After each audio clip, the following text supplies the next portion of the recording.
Здравствуйте, друзья! В эфире «Геоэнергетика инфа». Максим Радайкин. И я, Борис Марцинкевич, всем добрый день. В Литве запустили первый из трех компенсаторов для синхронизации с европейскими сетями в рамках выхода республики из энергосистемы БРЭЛ. Борис Леонидович, а что за вопрос вообще компенсаторов в Литве, Латвии, Эстонии в связи с выходом из БРЭЛа? Они там счетчики разные запускают, отсчитывающие дни до отключения. С чем вот такая суета связана? И вытянет ли, и хватит ли компенсаторов? На самом деле достаточно неинтересно. Будем надеяться, что никто там не замерзнет, не помрет до срока. Напомню, что БРЭЛ – это аббревиатура электрического кольца БРЭЛ, Белоруссия, Россия, Эстония, Латвия, Литва. На самом деле, если говорить с технической точки зрения, то это все тоже северо-западная объединенная энергосистема северо-запада, единой энергосистемы Союза Советских Социалистических Республик. Было удобно, как работали, так и работают. Энергетики никаких проблем между собой не видели, ничего не делили. Координационный совет, рабочий язык русский, заседание раз в полгода. Вот по кольцу из одной столицы в другую перекочевывали наши энергетики. Поставки осуществлялись, собственно говоря, в том же режиме. Каждая из 5 стран держала в резерве на аварийные и ремонтные случаи по 100 мегаватт. Этого было вполне достаточно, чтобы перестраховываться на случай там, зимней непогоды, каких-то внезапных поломок и так далее, и так далее. Первые атаки на энергетическое кольцо, на электрическое кольцо БРЭЛ, собственно говоря, Литвой были инициированы. Сложно сказать, чего там было больше, ненависти к Беларуси или ненависти к России. То есть я не знаю, в чем измеряется вот эта замечательная величина, ненависть, в чем она. Ну, я думаю, что литовские товарищи нам подскажут. Инициативы были связаны с тем, что в Беларуси началось строительство белорусской атомной электростанции. Литва считала, что это недопустимо, там будут неправильные электромагнитные волны, все будет неправильно. И несмотря на то, что во время строительства Белоруссия четко соблюдала все требования как со стороны МАГАТЭ, так и со стороны Всемирной организации компаний и операторов атомных электростанций, многократно проводила пресс-туры, приглашала всех желающих убедиться в том, что все требования по безопасности соблюдаются, но, тем не менее, накал со стороны литовских властей не ослабевал, вплоть до раздачи таблеток йода населению готовились. Не знаю, к чему готовились, но готовились. Такая острая реакция, может быть, была связана с тем, что ради вступления в Евросоюз Литва пошла на закрытие Игналинской атомной электростанции. Напомню, хронологически это самая последняя атомная электростанция, которую успел построить Советский Союз, со всеми внедренными дополнительными системами безопасности. Реакторы, которые в Игналине работали, это РБМК-1500.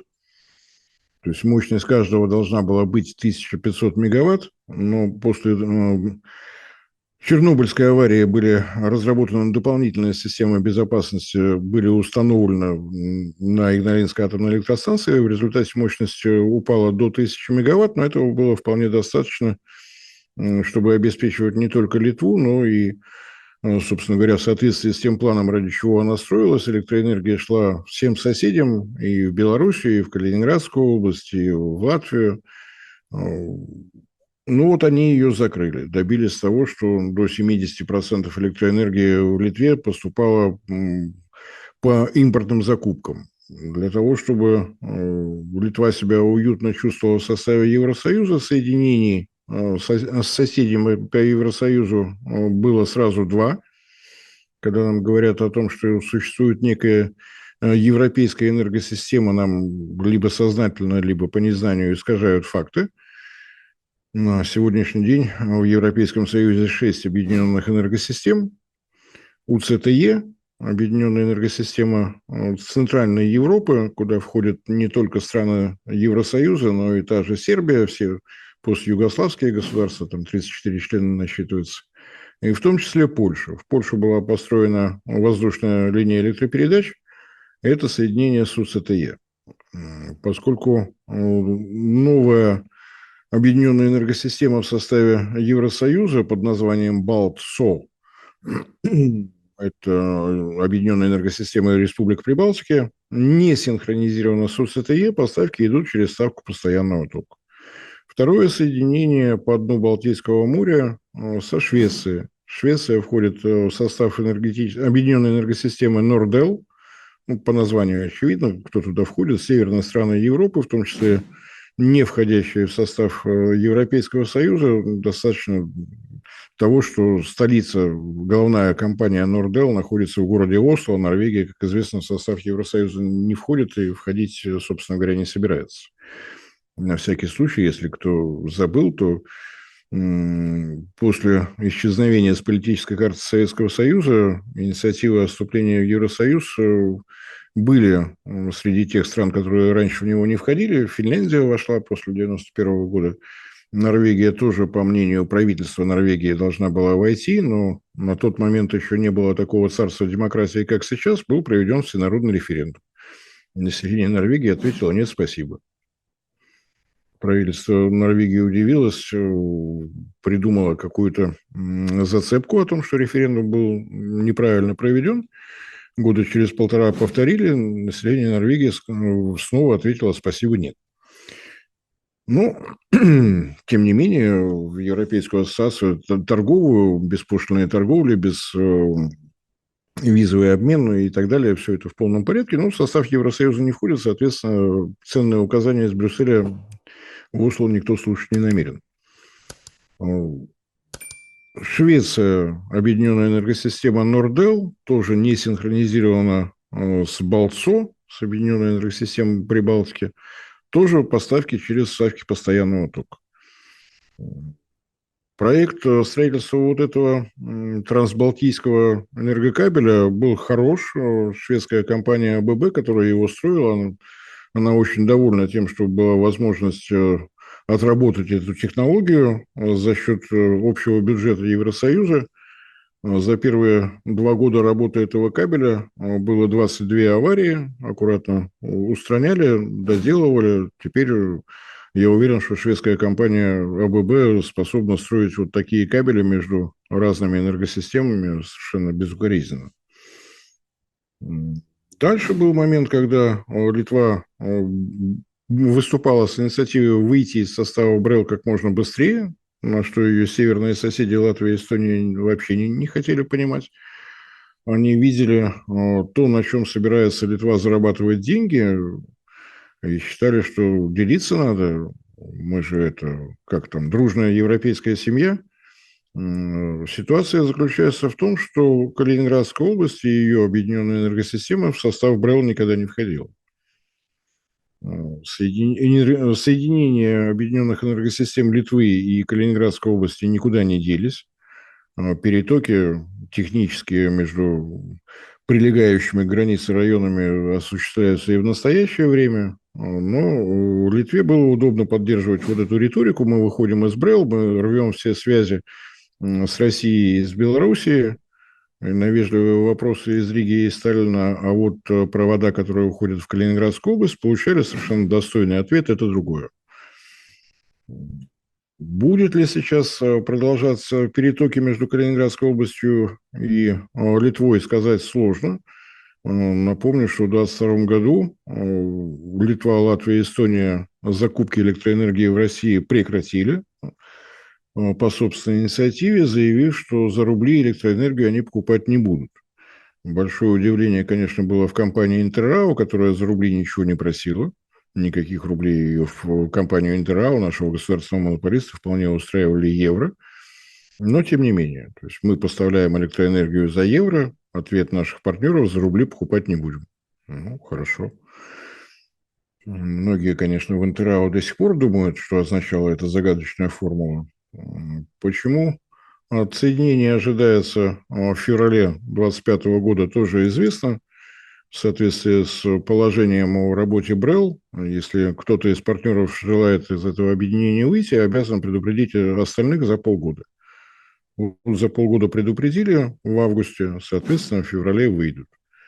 Были новости о том, что начался демонтаж линии электропередач на границе с Белоруссией. Для чего это нужно, мне сказать сложно, но я думаю, что государственному оператору Объединенной энергосистемы Литвы виднее. Если с технологической точки зрения это необходимо, ну, хорошо. Никто, собственно говоря, возразить никаких прав не имеет. Как будет себя чувствовать Литва после отсоединения, мне сказать сложно. На самом деле, ну, есть у них там планы развития своей объединенной энергосистемы, есть планы строительства ветровых электростанций, солнечных. Вроде бы планируется увеличение перетоков с Польшей. Вот то информационное сообщение, которое вы зачитывали в начале передачи, Максим, я не знаю, что такое компенсатор. Может быть, речь идет о том, что будут строиться дополнительные вставки постоянного тока, достаточно такая сложная с электротехнической точки зрения конструкция, две энергосистемы, разные характеристики, перетоки в больших объемах невозможно. На границе ставится, ну, условно говоря, некий черный ящик. Если из системы 1 заходит переменный ток в этот черный ящик, внутри он становится постоянным, затем ему придают характеристики системы номер 2, и электроэнергия пошла из энергосистемы 1 в энергосистему 2. Ну и, разумеется, для большего удобства ровно то же самое для перетоков с системы 2 в систему 1.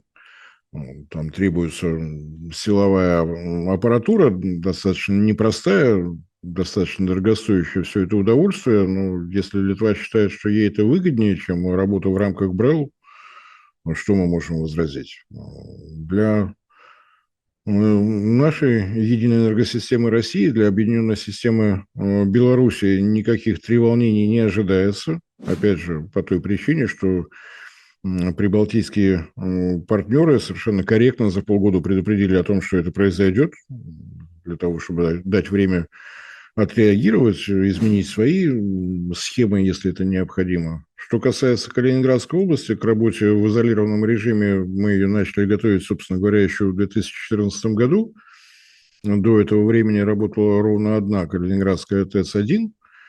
И это тот случай, когда при всем известном моем отношении к Анатолию Чубайсу, ему надо реально сказать спасибо, потому что эта электростанция была построена благодаря тому, что Анатолий Борисович умудрился где-то найти финансирование. Дальше в рамках подготовки к чемпионату мира по футболу 2018 года в Калининграде было построено 3 новых газовых электростанции, резервная угольная электростанция, продолжает обустраиваться подземное хранилище газа на берегу Балтийского моря, именно обустраивается.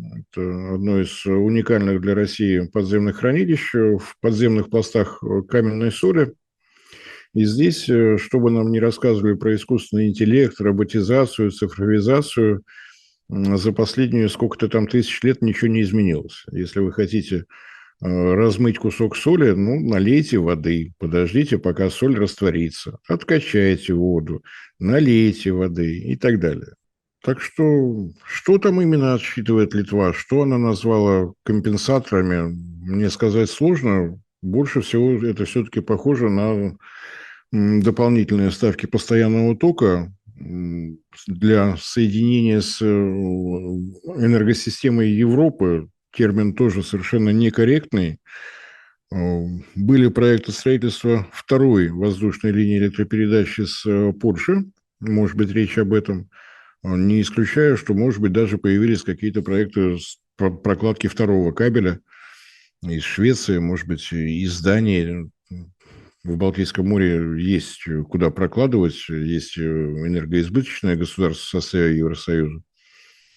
Как будет выглядеть ценовая политика, какими будут тарифы на производство и передачу электроэнергии, ну, мне кажется, что нас должно интересовать больше всего то, что выход Эстонии, Латвии и Литвы из электрического кольца БРЭЛ не наносит вреда ни России, в частности, ни союзному государству России и Белоруссии вообще.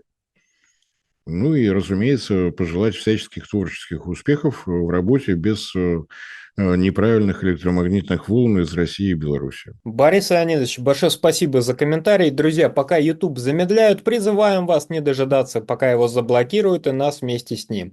Подписывайтесь на наш телеграм-канал Геоэнергетика Инфо, ссылка будет в описании и закрепленном комментарии. Там же будут реквизиты для желающих финансово поддержать наш проект, пока мы вещаем на всех площадках без монетизации. Спасибо, до новых встреч. Всем спасибо за внимание, всем всего доброго.